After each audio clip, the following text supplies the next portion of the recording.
تالیفات on line book store. ملفوظات حکیم الامت مجدد الملت حضرت مولانا محمد اشرف علی تھانوی رحمۃ اللہ علیہ۔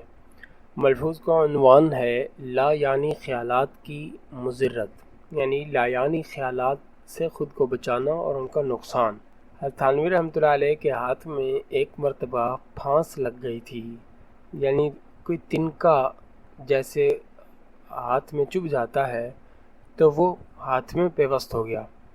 اس کو نکالا اور پھر فرمایا کہ یہ ایک عبرت کی چیز ہے، دیکھو بدن کے اندر خارج کی ذرہ سی چیز، باہر کی ذرہ سی چیز بھی، ایک تنکا یا ایک چھوٹا سا ٹکڑا داخل ہونے کو بھی طبیعت گوارا نہیں کرتی، تو قلب کے اندر کسی زائد چیز کو کیسے گوارا کیا جا سکتا ہے؟